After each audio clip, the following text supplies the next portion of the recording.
Okay, so we'll start by taking a quick look at the calendar. Today, I'm continuing to check homework 2.5, and actually I didn't check 2.4 from everybody yesterday, so I'll do that during class.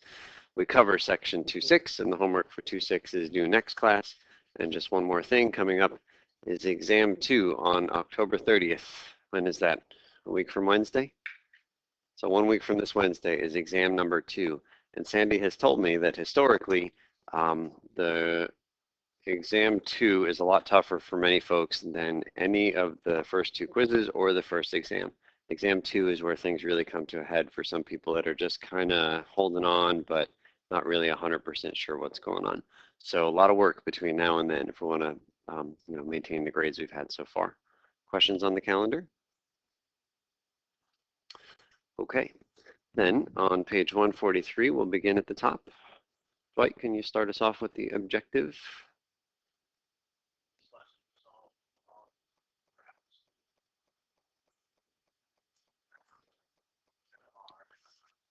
Thank you. Chris, number 1.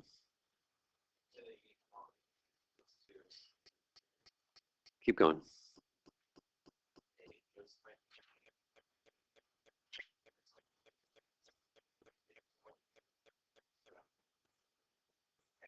Okay, great. Henry, what's your favorite number? Henry's favorite number is -2. So the question is, if we just take x equals -2 out of the air and we plug it in, question is, do we have a true inequality or a false inequality? So if we plug -2 in there for the x, it says this.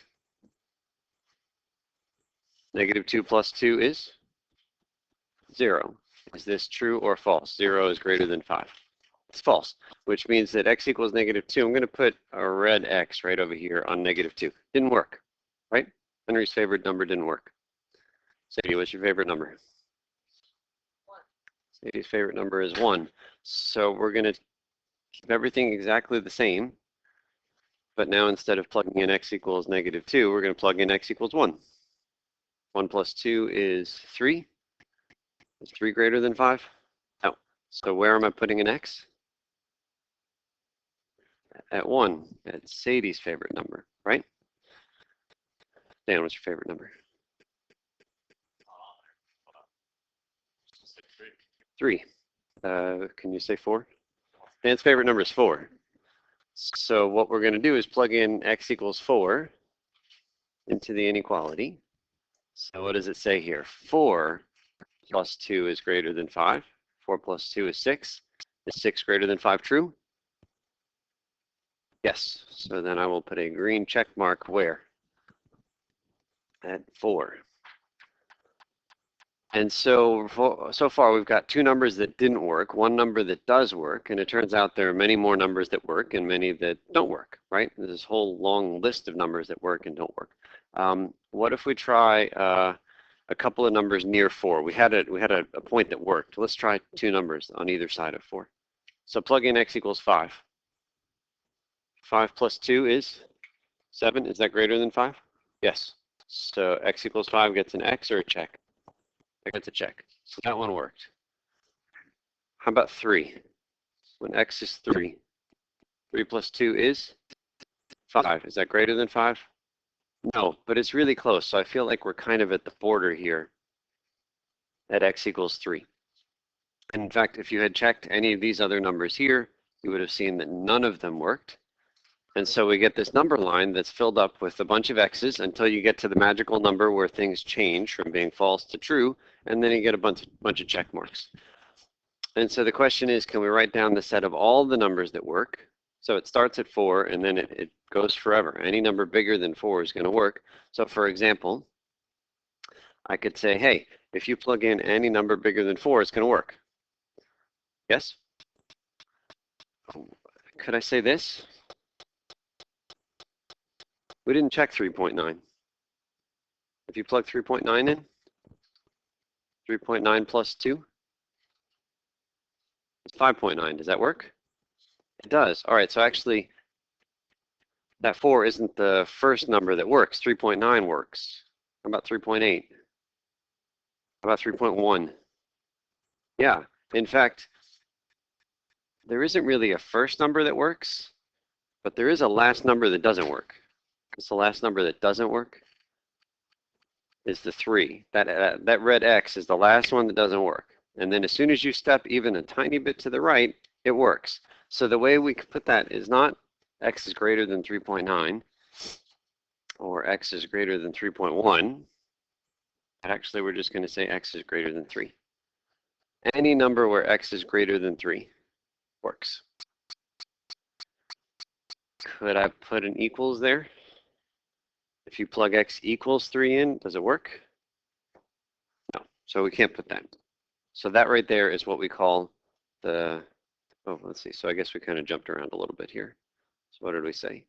We're going to shade in all the numbers that make this inequality true. Okay, so we're going to put an open circle on 3 because that's the last one that doesn't work. And then you're going to shade in really thick. And don't forget to put the arrow heading to the right.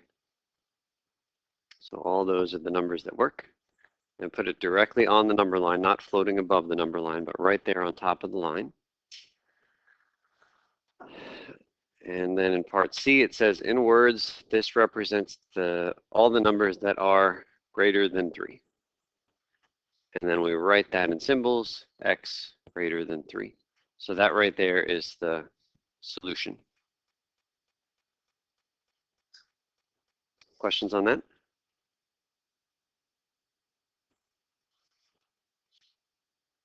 Okay. Let's try the same thing down here. Henry, can you read number 2, please?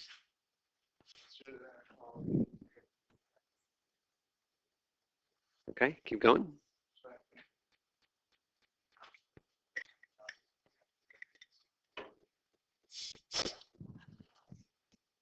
Okay, so the goal is now to find values of X that make this thing true. If we have some X's to put up on the board instead of the check marks, that's okay. Let's go back to Amy. What's your favorite number? Amy says X equals 4 is her favorite number. If we plug 4 in for X, this would say negative 2 times 4 is less than or equal to 6. How much is negative 2 times 4? Negative 8. Is that less than or equal to 6? Yes, it is. So where do we put the check mark? And negative 8. Negative 2. At X equals 4. At Amy's favorite number. That's the one that worked. So X equals 4 is fine. Okay, let's go to Lauren. What's your favorite number? Lauren's favorite number is negative 3. That's an interesting favorite number you have, Lauren. All right, Lauren says this.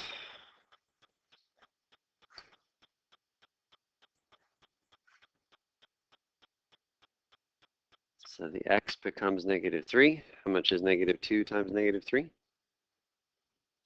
6. Is 6 less than or equal to 6? It is. It's equal to 6. So this is a just barely, and in fact, Lauren's favorite number led us to like the magical cutoff spot. So where am I putting my check mark here? At X equals negative 3. And it sure feels like that's going to be the last check mark coming this direction.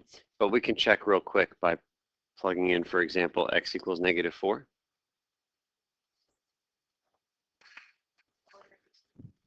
Negative 3.1 will also be a good check. Let's do negative 3.1. How much is negative 2 times negative 3.1? Positive or negative 6.2? So that's 6.2. 6.2 less than or equal to 6? No.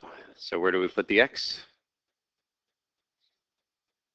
At negative 3.1. So we can see that Lauren's favorite number gave us that's the last check mark. We're going to have a lot of X's going this way, a lot of check marks going the other way. Let's do the same thing that we did before. We're going to shade in all the numbers that work. We're only shading the check marks here. So what was the first number that worked? It was negative 3. Is negative 3 an open circle or a filled in circle? It's filled in because it satisfies the inequality. So we're going to fill in that X equals negative 3, as opposed to the previous one where it was an open circle, an empty circle.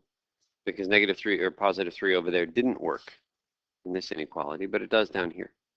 And then we're shading in all of these check marks with an arrow going to the right.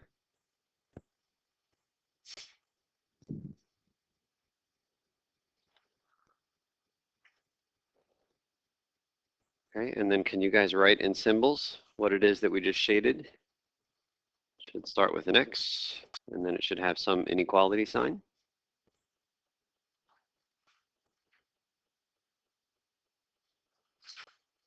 Is this less than or greater than? Greater than. Is it greater than or greater than or equal to? Greater than or equal to.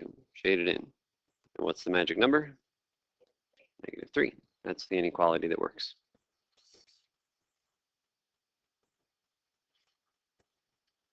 Questions on that one?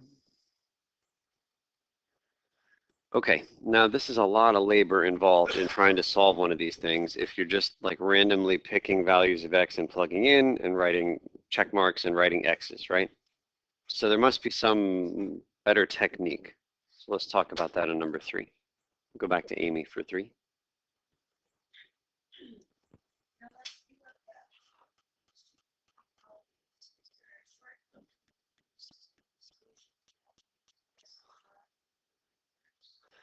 Okay, first one is X plus 2 is greater than 5. What can we do to both sides to solve for X? Subtract 2. I mean, it's the same thing you would do if it was an equals in the middle, right? And when you subtract 2 from both sides, what happens on the left-hand side? Just X. I'm going to go ahead and copy that greater than symbol. I don't really know what to do with it, but I'll just copy it like it's an equals. And then 5 minus 2 is 3. X greater than 3. Was that the answer to the first problem we did? Yeah. Okay, super. So the algebra that we know and love still works here for inequalities. Subtract 2 from both sides, you got your winner. Let's take a look over here. What do we do to solve this next one? Divide both sides by -2, right? So -2 times there, so we'll divide by -2. Divide by -2. And then over here is an X. I'll copy that symbol. 6 divided by -2 is -3. Was this the answer to the second problem?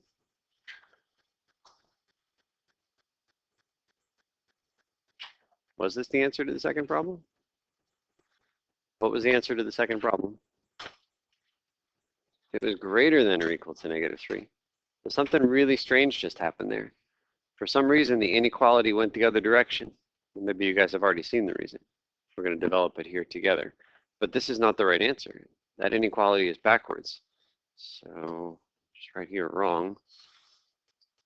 And for some reason, X greater than or equal to -3 was the right answer. And at the moment, not really sure what happened, right? Amy? You are, and so that's what our conclusion is right here in number 4. So let's go to Lauren for 4.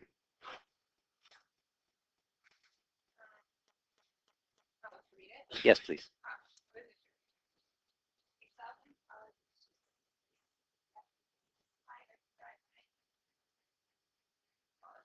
That's it. That's what Amy said, and that's the only difference between solving these things, inequalities, and solving equations. It's exactly the same rules, exactly the same order where you undo what you see, but whenever you multiply or divide by a negative number, little warning bell has to go off in your head, and you got to say, oh, I need to change the direction of that inequality. That's right. If you multiply or divide by a positive, nothing happens. You just copy that symbol just the way it is. But as soon as we divide by -2, at that moment, and exactly that moment, I know I'm going to change the direction of that inequality. And probably that's the first thing that I write down. I probably wouldn't even do the 6 divided by -2 first. I would probably first write greater than or equal to, just so that I don't forget to flip it.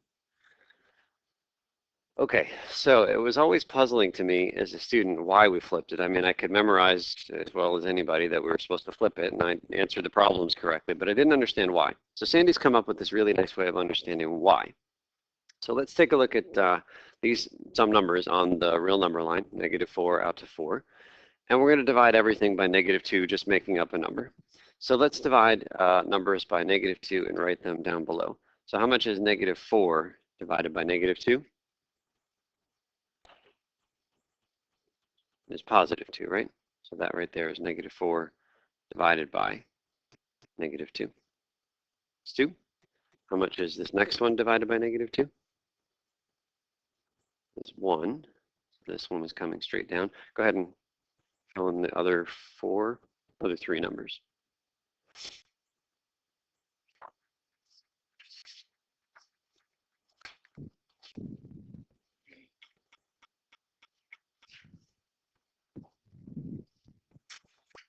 Okay, what do we get in the middle? 0. Next one. It's -1, and then finally -2. Okay, so that's it. Is there anything you don't like about the number line we just wrote?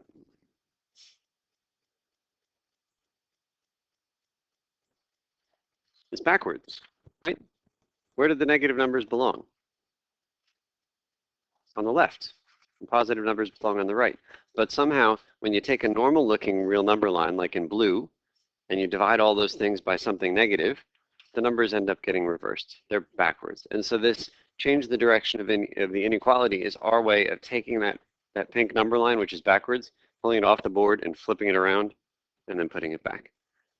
And as I did that and then flipped around, the inequality has to flip with me. That's why the inequality changes. And if I were just making some numbers up here, let's suppose that the answer to some problem was this stuff out here, all the numbers over there, and we copied them down right in here, right? Those are the numbers that we got when we divided by -2. So here it looks like I've got a greater than symbol, right? These are all the numbers greater than 0 at the moment, greater than or equal to 0. What about here? These are all numbers less than or equal to 0, right? And when you change it around, when you flip that line, it flips the inequality. So that's why we flip when we multiply or divide by a negative. Okay, the last one we're going to do together before you guys work in your groups is something that's just as complicated as the most complicated inequality I'll ever give you. All kinds of crazy stuff happening in this one, but let's work on this one together, and then you'll do the group work. So, what's the outermost thing that you see? Is that -3. Let's get rid of that -3 first. How do we move the -3? As we divide. I'm sure that some of you want to take that -3 inside and distribute. You're welcome to do that, but it's not the easiest way. The easiest way is to divide both sides by -3. But when I do that, a little warning bell goes off in my head and tells me I need to do what? We need to flip that inequality. So that's the first thing that I write down. That symbol is now going the other way. What happens on the left-hand side?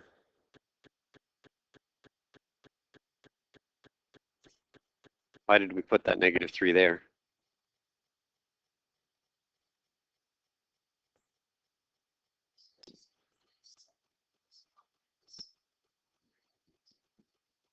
Thank you, Amy. That's why we put the -3 there, so that we could immediately cancel. On the right-hand side, I'm just going to put my, so you could put 5 over -3. Personally, if I have a fraction with a negative somewhere, I'm just going to put that negative in the front. I think we saw a while back that it's equal. Okay, still trying to isolate the x. There are a lot of numbers near the x that need to move, but there's only one number that needs to move first. The choices are -7, 4, and -2. Do you guys see which one needs to move first? It's the -2, because the top of this fraction is not accessible at the moment. We need to get rid of the fraction piece. So currently we have something divided by -2. What's the opposite? Is multiply both sides by -2.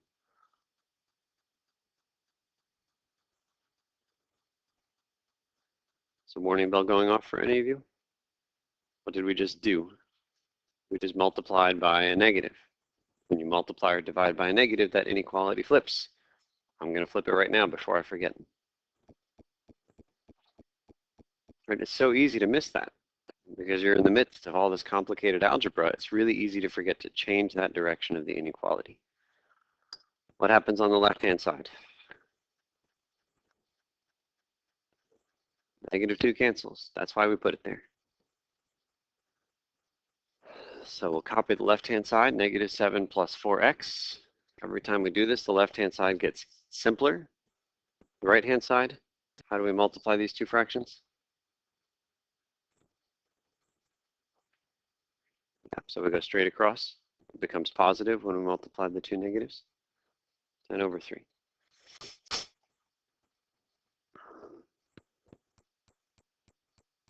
This one here is just about as hard as any you might ever see. So if you can do this kind of problem, then you're in good shape. There are way easier ones that you'll start with today. Okay, what number moves next? -7 or 4? -7. So let's add 7 to both sides.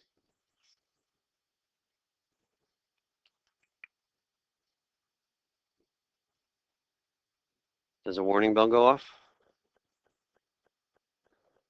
when we add 7 to both sides? No, only when we multiply or divide by a negative. What if instead of adding 7, we had subtracted 7? Warning bell? No, not for addition or subtraction. Okay, what happens on the left-hand side? Cancels. And in fact, if you're on the ball, you'll see that every time we did something on the left-hand side, we did it for the sole purpose of canceling. So just cancel right away.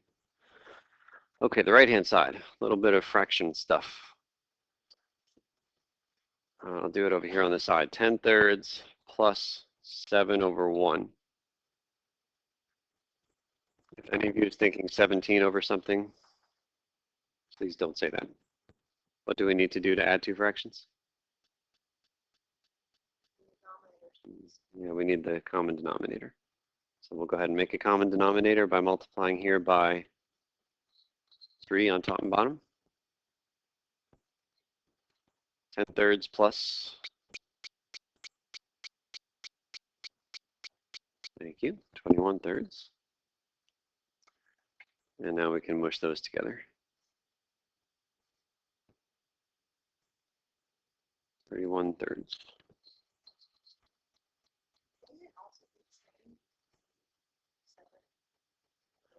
It is the same. 7 and 10/3 is it's called a mixed number. I don't think anybody would leave it that way because 10/3 is already an improper fraction because the 10 is bigger than the 3. So if you really want it to look like a standard mixed number, you'd have to bring some of the 10/3 into the 7. But mixed numbers are not they're not good in terms of doing arithmetic on them. Much easier is to do arithmetic on improper fractions like the 31/3. Yeah, I think that simplify is not a good word to use when we say convert from, 31/3 to what, 10 1/3? I think 10 1/3 is not the simplified version of that fraction. I think this fraction is way easier to use. And we'll see it in the very last step here. Yes. What's the last step here? Add both sides by 4. Now, warning bell is kind of going off in my head. Do I need to change the inequality? No, why not? It's not negative. But anytime I multiply or divide, I do have this little warning bell that goes off a tiny bit. Not like a 4-alarm fire or anything, but just a tiny bell that says, hey, is that a negative? And then I say, oh, no, it's not. We'll just keep the inequality the same. Okay, and then off on the side, we're doing some more scratch work here. So we got 31/3, and we're dividing it by 4. So I'll write it that way. And then what was our technique for dividing two fractions? Flip, which one? Yes, so we're going to flip this 4/1 to make it 1/4. And what else changes at that moment? It becomes multiply. And we already know how to multiply. It's straight across. So we get 31/12.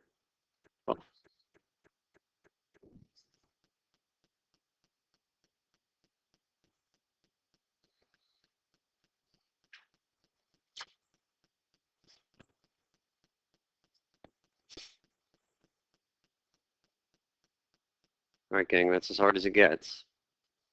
So there's a lot of things that made this one hard. Number one, most important thing for today is the new thing, and that says if you multiply or divide an inequality by a negative number, change the direction of the inequality. Other stuff that made this hard was that the x that we had at the beginning was really buried quite significantly inside of a lot of other stuff.